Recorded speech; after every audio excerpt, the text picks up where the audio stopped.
Hey everyone, welcome to the beginning of this new series. I'm here today with a good friend of mine, Tom Cox. He is most well known from projects like the Harry Macintosh Project, Adjuster, Justice for Dragons, and Whispering Knees. How are you today, Tom? Good, mate. How are you? Yeah, good, thanks. What have you been doing lately, musically? Well, I've just been trying to get this solo project off the ground because I'm not in any bands anymore since you left Alice. Because obviously you and I were in two bands together there. Yeah, this is a slow process, but I'm getting there gradually. I've got a solo album recorded under the name, well, not recorded, but written under the name Sneak Thief. And I'm just gradually making steps towards getting it out there. Yeah, nice. Basically, I'd like to start from the start of your musical journey. What is one of your first musical memories that you can recollect? Well, the first major turning point for me was when I first heard Nirvana, probably. Before that, I mean, I'm talking probably early 90s, so I was only, 6 or 7 years old. My dad used to play all kinds of stuff in his car on an old tape deck. And he stuck on Teen Spirit, obviously. It was everywhere at the time. Yeah. And it just sort of it just opened my mind, and just it kind of made everything else sound a bit stupid. Because before that, I was listening to stuff like AC/DC and Iron Maiden. All respect to them, I still enjoy some of that stuff.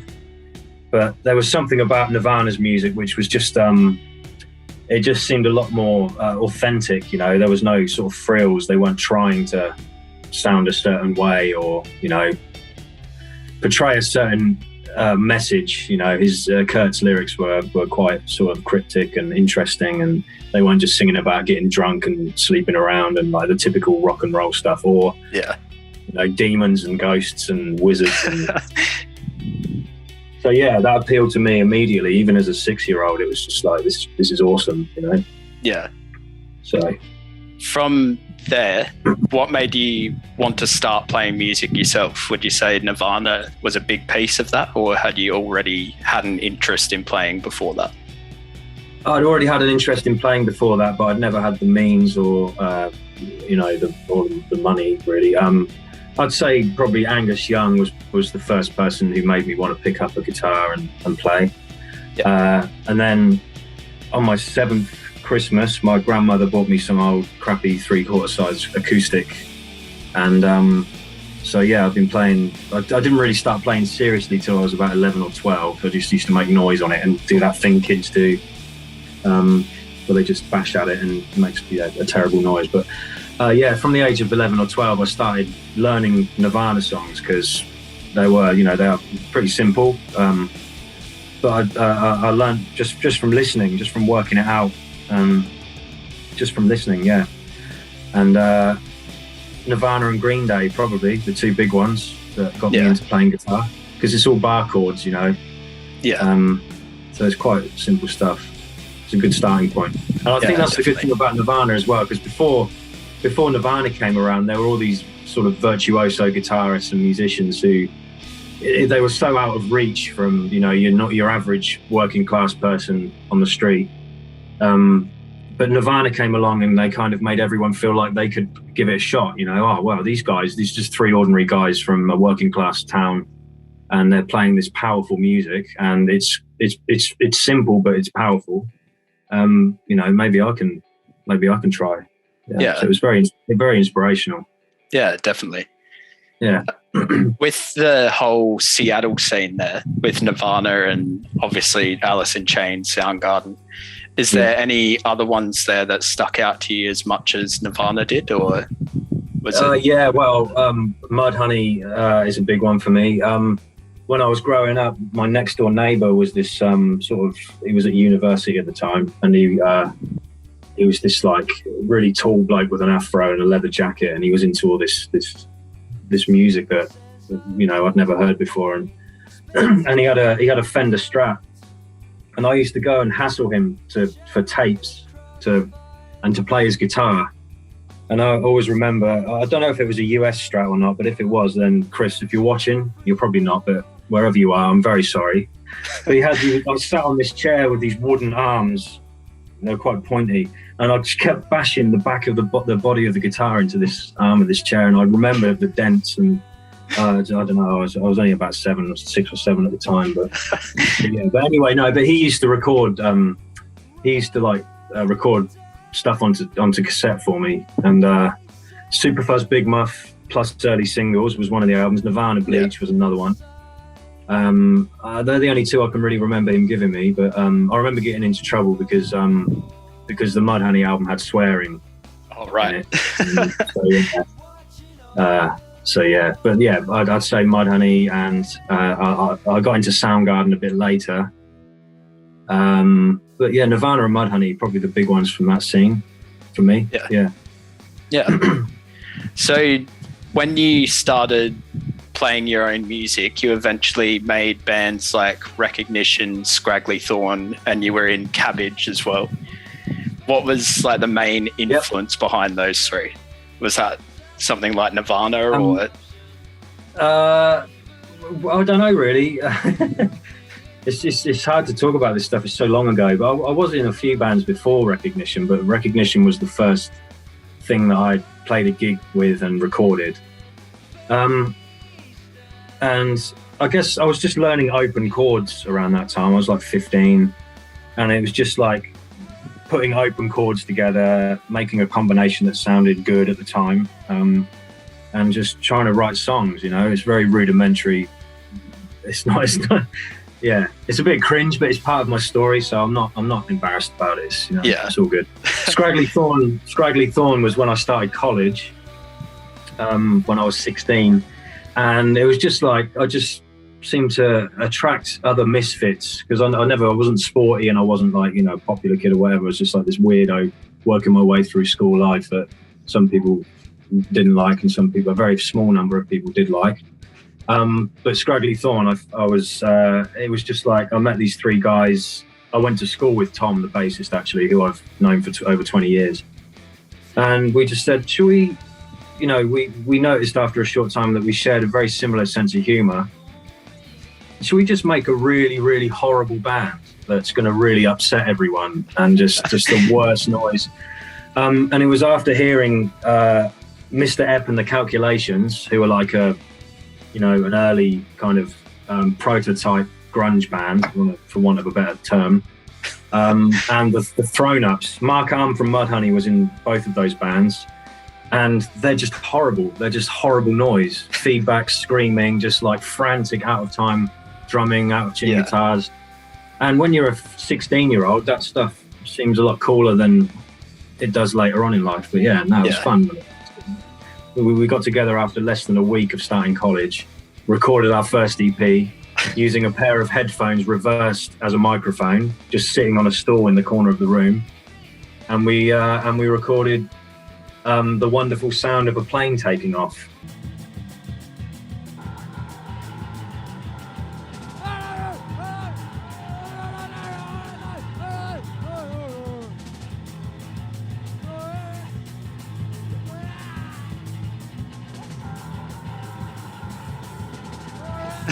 in about 20 minutes.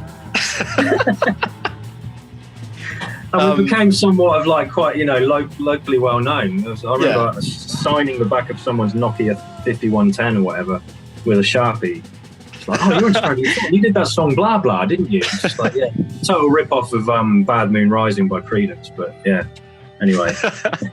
And Cabbage was just we wanted to create something like 2 extremes meeting. It wasn't just all out noise. It was like, what if we wrote songs that were like nursery rhymes mixed with like extreme grindcore and it was just ridiculous. Just ridiculous. Singing about small people and food and stupid crap. It was fun. It was fun. You ended up doing a reunion show for Cabbage later on. Yeah. What brought that on? Was that just something fun to do? Or? Well, there's a well-known cult act in the UK whose name I probably can't mention here because it's KUNT and the Gang. That's the name of the group. Well, it's not one. There's one bloke, and he records these really offensive but quite funny songs, and he got booked to play in Newbury, which is like sort of my hometown. And I said to Dave and Paul, the other guys in Cabbage, it was like, wouldn't it be great if we could? It'd be perfect to get together and support this bloke. And yeah, and they were both up for it, and we rehearsed for a few weeks and rehearsed. Well, we did rehearse. You know, I didn't just want to do half an hour of just like screaming and nursery rhymes. So we reimagined quite a few of our songs, and then we played that. It was great. In 2013. It was like 9 years after our last gig. So, yeah, it was fun. Yeah, that's good. So from there, you ended up doing Mind Overtime next. That one is... well, no, actually, Mind Overtime came about the same time as Scraggly Thorn, or shortly after, originally. Oh, right. That goes way back. Yeah, that was me and Paul, the drummer from Scraggly Thorn. Yeah, we got into Biffy Clyro had just come out. I used to watch MTV2 late into the night when I stayed around my dad's house when I was at college, and Biffy Clyro 57 came on, and that was another moment for me actually. Yeah, I thought it was incredible. Apart from the chorus was a bit annoying, as you probably share that sentiment. It was a bit pop punk. But the rest of the song I thought was incredible. Just like the way that Simon Neil plays. I don't know. I've always liked stuff like Smashing Pumpkins without the shifting octaves and all that kind of thing, and thick, heavy bar chords and that sort of stuff. And it just it immediately appealed to me. So I thought I want to do a band like that, and I started Mind Overtime. Yeah, and it was just the two of us to begin with. And then we went through like 3 bassists and didn't do anything for a few years. And then our last couple of EPs came out really well, actually, because I worked with Joe Lawrence from Whispering Knees, who's a really, really good producer. So he produced our last 2 EPs, which I'm very proud of.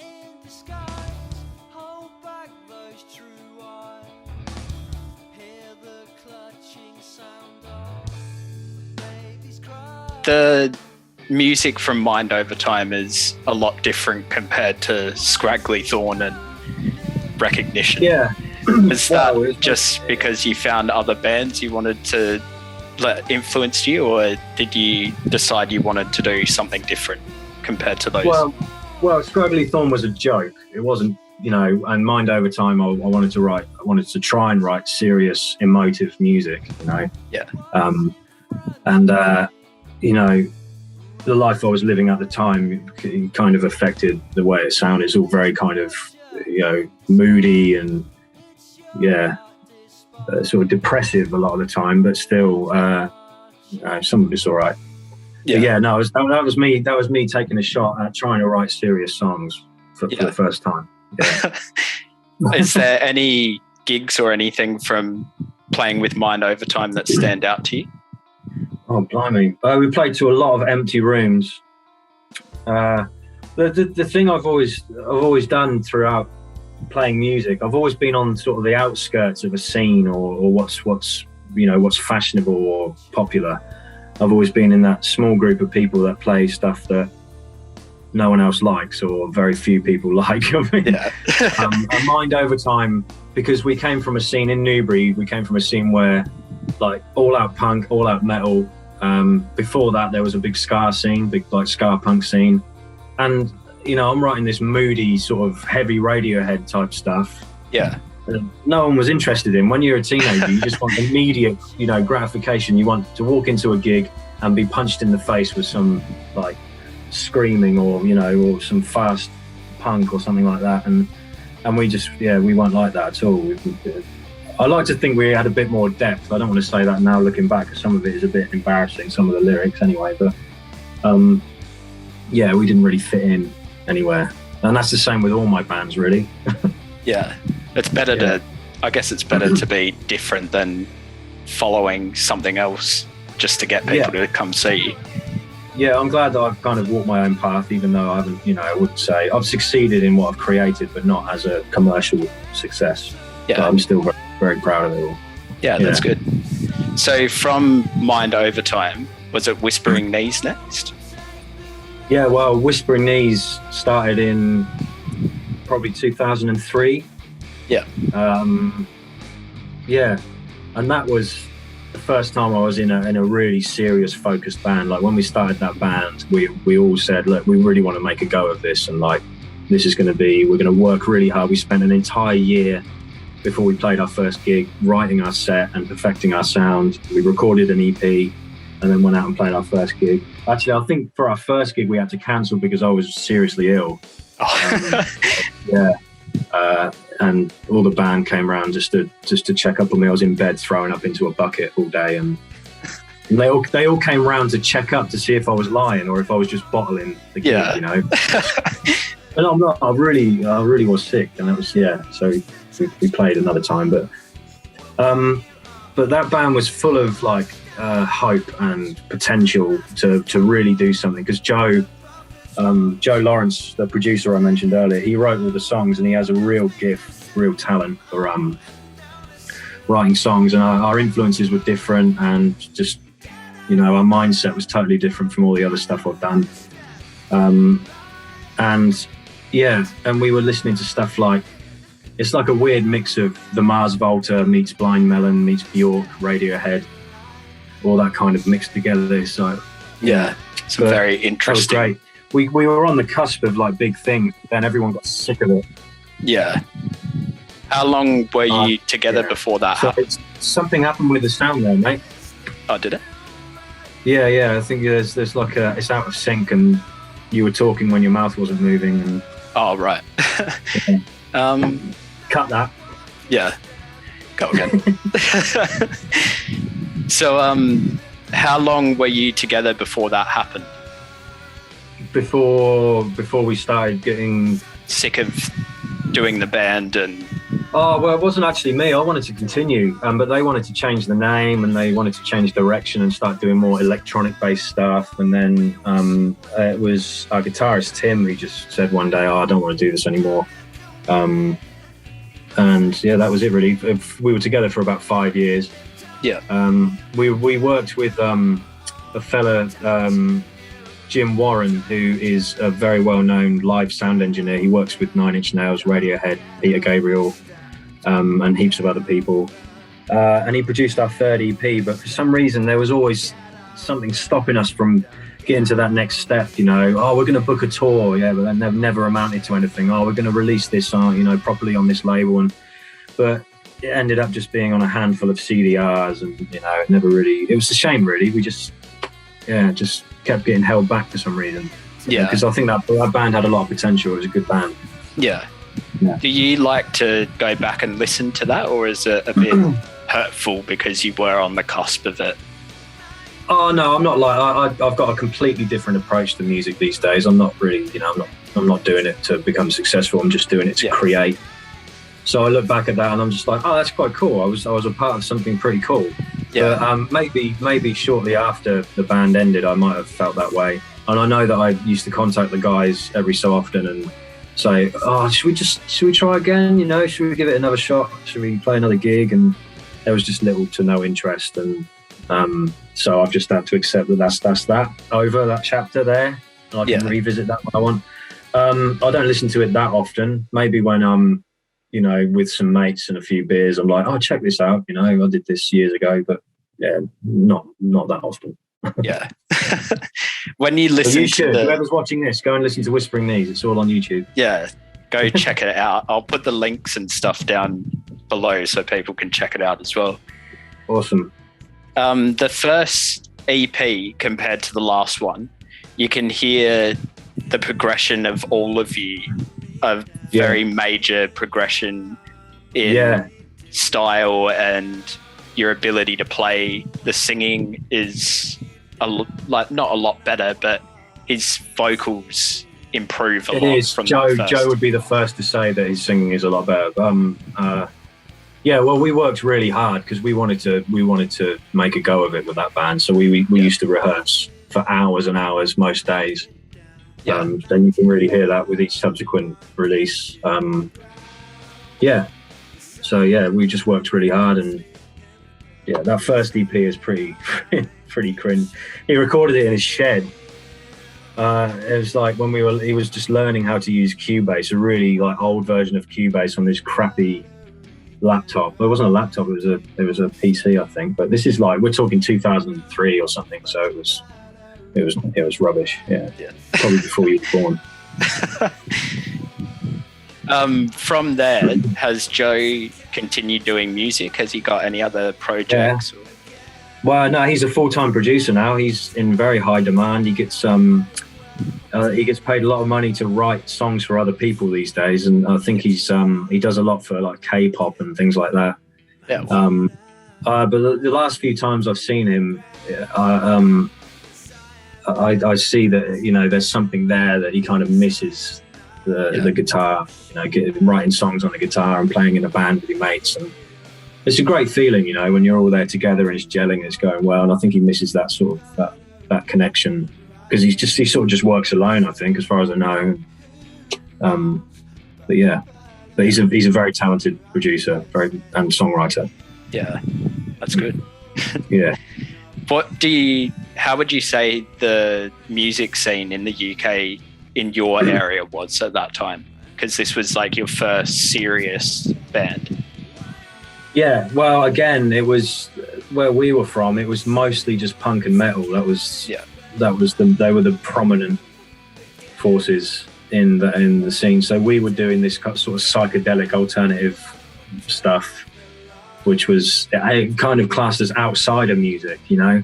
Yeah. We'd play a gig with 3 other local bands, and the room would be almost empty for us, but full for all the others. Yeah. Because they were following, you know, a lot of the other bands around that time were kind of following similar threads in what they were doing, and it was, you know, it just seemed to appeal to on a mass level. So maybe we were doing stuff that was a bit too, I don't know, difficult to swallow. I mean, we were doing like weird time signatures and mad guitar effects, and not many other people were doing that around that time. So I guess we were sort of the odd ones out of the scene again. So after Whispering Knees, there's like a bit of an overlap of that and Harry Mack at the same time. Yeah. Well, there was a point when I was in 4 bands at the same time. So I was in the tail end of Cabbage. We weren't really doing anything, but so Mind Over Time, Whispering Knees, and Harry Mack were the main 3 ones, and I was gigging constantly with. Sometimes I was playing with 2 of them, or even all 3 of them in the same gig. Yeah. Wow. Which I can't imagine doing anymore. That would kill me. But yeah, it was all overlapped, and I was doing, you know, busy, very busy. It was my life. It was so important to me at the time. So yeah. Did you enjoy drumming for one band and then playing guitar for the other? Yeah, I did. I do love drumming. Guitar is my first instrument because you can write songs on a guitar. You can't really. I mean, some people might argue you can't write songs on a drum kit, but they're 2 very different things for me. But I do enjoy them both. Yeah. Yeah. It is nice to sometimes sit down behind a kit and just, like, you know, cut loose and let out your frustrations. Yeah. So with Harry Mack, how did that come together? That was a similar, almost a similar story to Scraggly Thorn, I think. We, except we didn't just want to make horrible noise, well, structured noise, I suppose.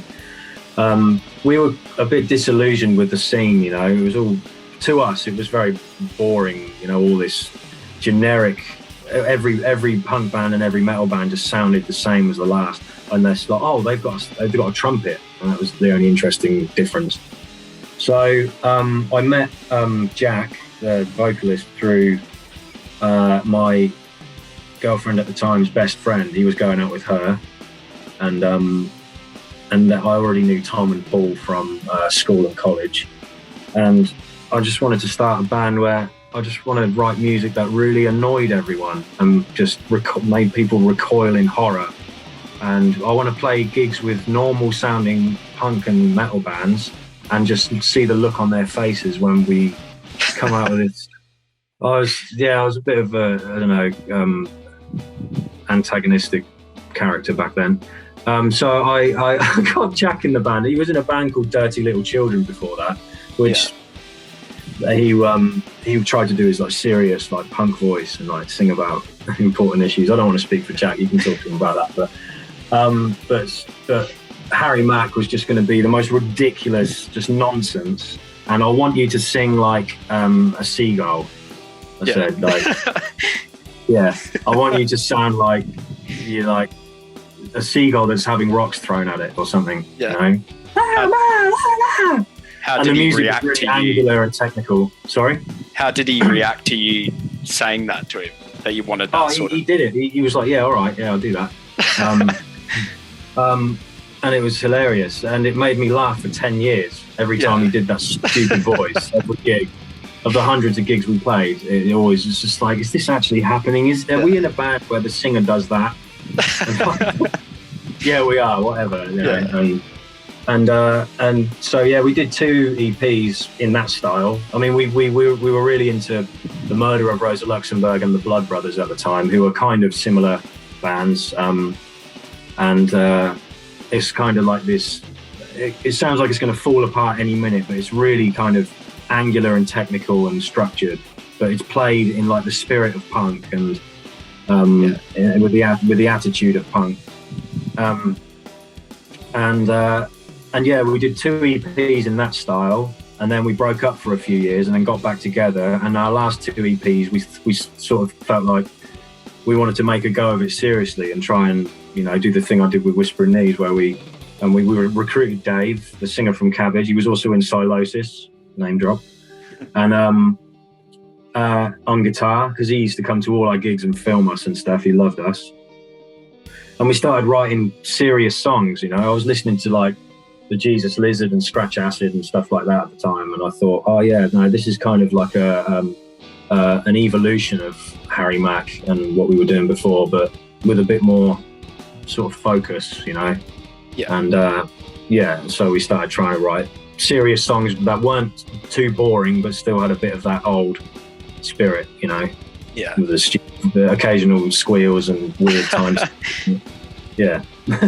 I was going to say, with your EPs with Harry Mack, the last 2 especially are actually quite melodic if you strip it back and actually have a look at what you're doing.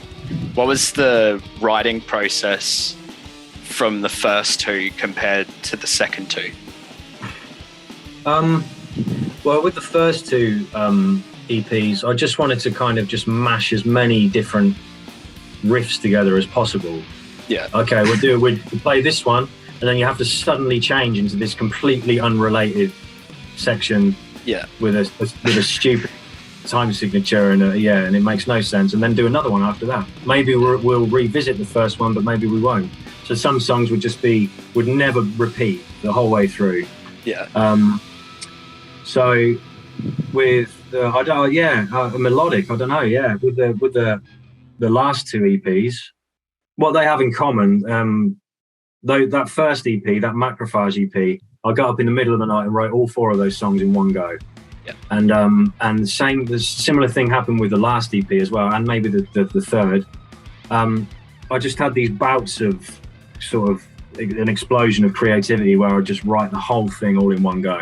Yeah. And that happened with, it didn't happen so much with the second EP. I think I was really trying to, I mean, there's only so much you can do with that formula of that like ridiculous spazzy music. Yeah. And I was trying so hard to just keep that going. And I remember we got to 9 or 10 songs, and then for the next 2 or 3 years, I didn't write any more songs because I was like, what else can I do with it? I've done as much as I can possibly do. That's why bands like the Murder of Rosa Luxemburg, they release one album then split up. They've made their point. You know, you can't drag that stuff through the mud for too long because it does get boring very quickly. So that's why we had the change in style. But the writing process, it was. Yeah, I was going to uni at the time in London, and I was having to do a 4-hour round trip on the train every day, and and that got me really sort of depressed and anxious, and ran into all kinds of problems during that period, and it was just draining, and that a lot of that was the source of the inspiration for those last 2 EPs. But my bandmates used to take the piss out of me and say, "Oh, there's always a little grey cloud following you around over your head, isn't there?" So in that last song, that Zouk Puma, the very last song for the last EP, I'm trying to be positive in that. That's me trying to be happy and just show them I can be positive. But well, especially towards the end, you can hear lyrics like seizing the day and everything like that.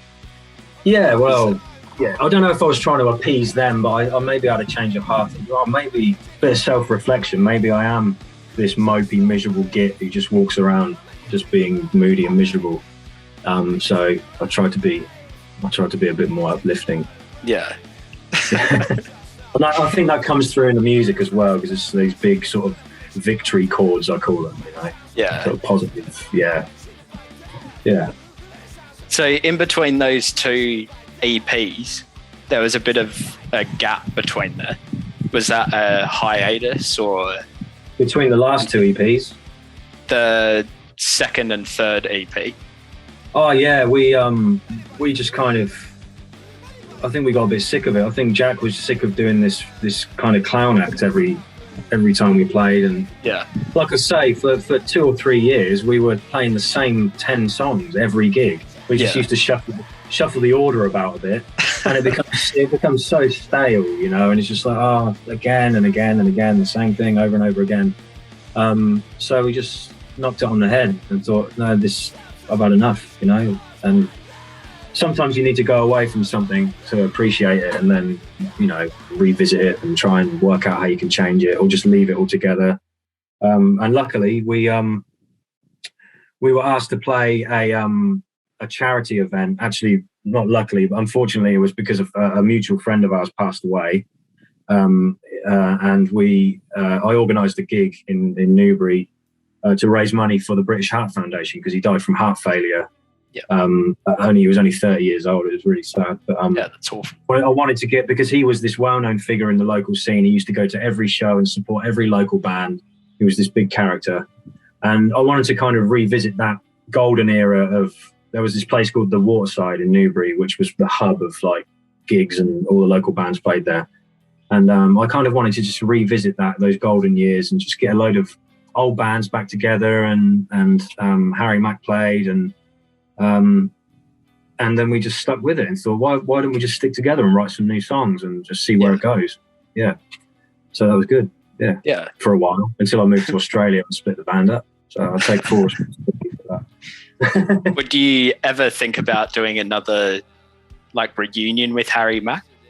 We really we want to play again, and we've got 2 songs we want to record, and Dave's in another band called Acid Claw. Dave, our Harry Mack guitarist, and he's just recorded an album with Acid Claw, and Jack's the drummer too, with this really cool producer who's like worked with people like the Wild Hearts and stuff like that. And and Jack sent him the last Harry Mack EP and said, look, next Christmas when Tom comes over to visit, we want to record a couple of tracks. There's one Harry Mack song which we never recorded, which we want to do, and a cover which I'm not going to say now, but we'll reveal later in the year.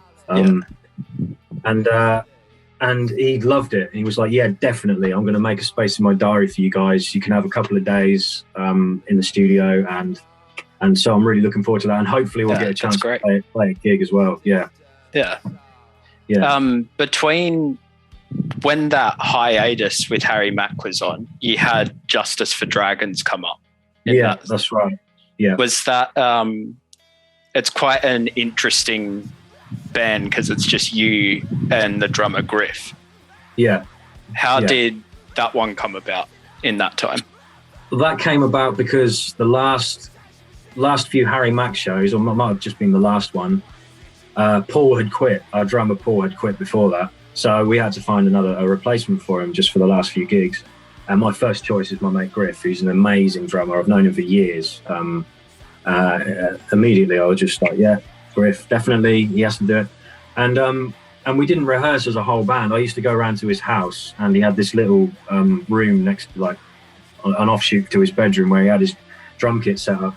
And I used to just go around there with my guitar and my amp, and we used to just like learn Harry Mack songs. I taught him Harry Mack songs, but then I had these other ideas too, and we used to just jam ideas, and that went, you know, from A to B, and one thing led to another, and we were like, we've got a set of songs all of a sudden, you know, let's go and play some shows, you know, and call it something. And that just, yeah, we had this incredible chemistry musically. We just gelled really well. He was a bit disillusioned with the stuff he was doing in his band at the time, and my band was coming to an end. So we sort of found each other and created something really special out of it and new. So yeah. That was awesome.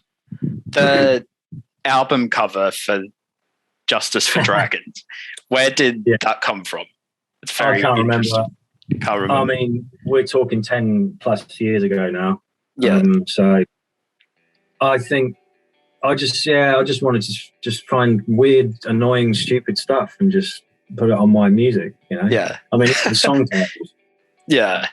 There's meaning. It's instrumental. So with instrumental music, you can call it anything. It has no meaning. That's the freedom you have with it. I don't know. I can't remember what I looked up. I don't think I looked up monster with balls as its head coming out its ass on Google Images. But that came up anyway from whatever I searched for, and I'm just like, yeah, I want to use that. And we got in touch with the artist, and they were like, yeah, cool. It's quite a startling image though.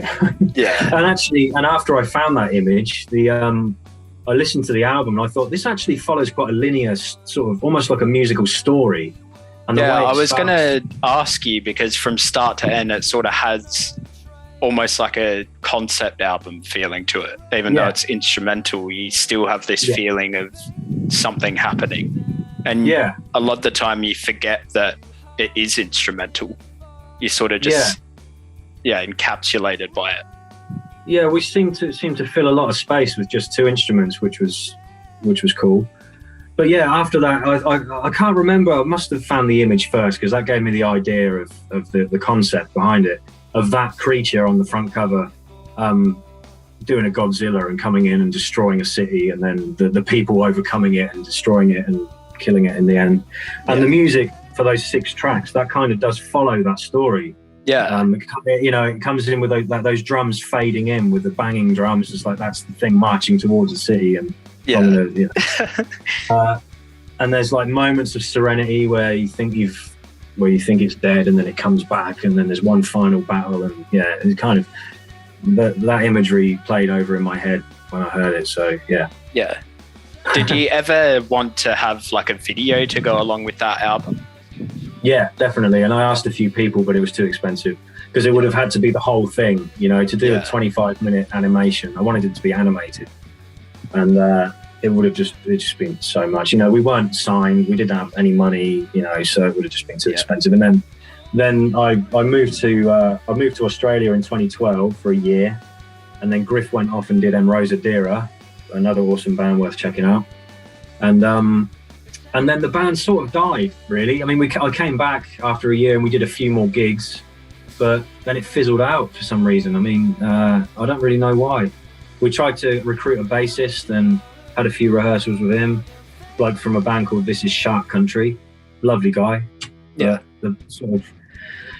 It kind of just fizzled out. I'd love to play with Griff again. It would be awesome.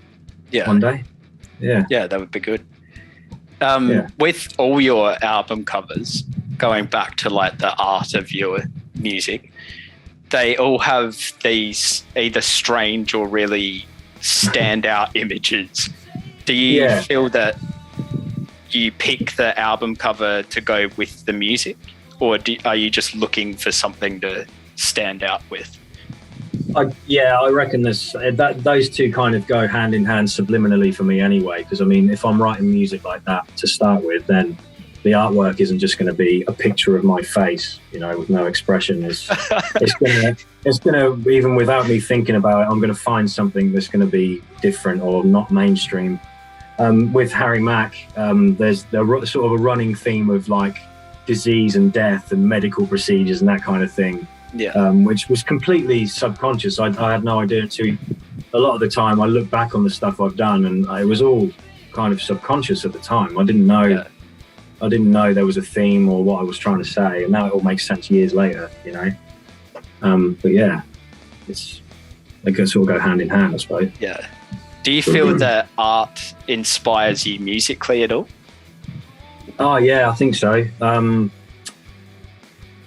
Especially photography. There's some, you know, not so much with paintings and traditional art, but I do see some photography. You know, I saw an image after watching that Ted Bundy documentary on Netflix last year or the year before. There's this picture of his mother, this grainy black and white photo of his mum on the phone, which she's apparently receiving the news that he's got the death penalty or something like that, and just capturing that moment in that sort of working class American house at that time, you know, the 70s or 80s, whenever it was, and this old lady just on the phone on her own. I don't know, stuff like that. That can make you think, I'm going to write a really bleak, like angry song or something, you know. Yeah. So it can have an effect. Yeah. But mostly my inspiration mostly comes from listening to other music and seeking out new music. Yeah. Yeah. I feel, especially for me, when I'm making my music, it's very almost thought out. Like I start with an idea on guitar and then it goes to bass and drums. Do you feel that being a drummer and guitarist and also writing lyrics and basically conducting a band, is there anything you start on every time, or is it just comes to you? It always starts on usually on an acoustic guitar. I'd write everything. Yeah. And then I'd record a demo on my laptop or something and keep revisiting it, and it will change over time. And then because I'm a drummer as well, a lot of the guitar stuff I write is like very rhythmical and syncopated. So when I'm with a drummer and I'm working, like with Griff, for example, I want him to follow the rhythm I'm playing with my strum hand, you know. Yeah. So it's really tight and together, and it's like, you know. You can definitely hear that in songs like Ooh Arthur and Penguins and stuff like that as well. Yeah, Ooh Arthur, yeah. Yeah, I think that's fun sometimes when everybody's like punching out the same thing. I think that can be fun. But it can be fun to do sort of counterproductive or counteracting, whatever it is. Stuff too. Yeah. Yeah. You were saying with Justice for Dragons, when you started, it sort of just came together and you all of a sudden had these songs. Was there any other artists that influenced Justice for Dragons, or was it just a spur of the moment thing that happened? No, because it's quite different to the other stuff that came before that. I was exposed to stuff, you know, a lot experimental instrumental stuff like Hella, bands like that, Lightning Bolt. That was around the time I discovered all that kind of thing. It's somewhere in there. It's hard to remember actually exactly the process, or you know, I just remember that I wanted to kind of blend the chaos of Hella and the seemingly it's just completely all over the place, but it's like very structured chaos with kind of the melodic influences of like Biffy Clyro and things like that, and Smashing Pumpkins that I'd had previously, and just kind of put those two things together. And that was another one where I almost wrote all of those tracks in one go. It's bizarre. Yeah. That hasn't really happened in the last few years, but since I've been really happy, that hasn't happened. But but yeah, I hope that answers your question. Yeah, definitely. From there, you ended up coming to Australia and living here, and you started Adjuster and eventually did other projects in Alice Springs and stuff like that. Yeah. How long was the gap between Harry Mack and then starting Adjuster? I think Adjuster had our first rehearsal in June, and I had arrived in March that year, so 3 months. Yeah. I played a jam night within about a week of arriving. Yeah. Because my colleague at the time, we were both working as musicians in a music department in a school, and we were like, oh, there's a jam night in town, we should go and do something. Yeah, and I played with Si, I played drums and he played banjo, and then we started a band called Bug-Eyed, which lasted for about a year, which was based on just improvising every gig, which was terrifying but also exciting at the same time. You never know where it was going to go. The trouble with that is that when you're a drummer and you're in a band like that, I mean, Si and Jez, both very competent musicians, but they would follow, similar kind of structures throughout each performance. So I used to fall into just playing the same kind of rhythms all the time, and it was kind of, oh, what else can I do with this? It's like, I want to make this interesting, but if I just suddenly go off on a tangent, they're just going to both sort of turn around and stare at me, throw them off completely, but you serve the song, I guess. That's Chris Novoselic. So from there, you have recorded an album with Adjuster. Yeah. What was some highlights from Adjuster in those few years that it was together? Well, I enjoyed the fact that Australia seems to embrace live music a lot quicker than and new artists a lot quicker than my experience in the UK. So for Adjuster, which is basically very similar to Justice for Dragons, but maybe a little bit more, not watered down, but a bit more spaced out, I suppose. Yeah. It was really, really refreshing to play a gig with that kind of music and have people really appreciate it. And so most of our gigs were a success. I mean, we played to a few empty rooms, disillusioned people. We'd be put on the bill with like rock and roll bands and stuff, and it didn't go down too well.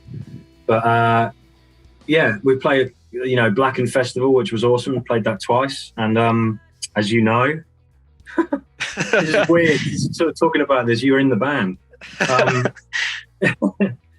And Wide Open Space last year, which was a highlight as well. Yeah.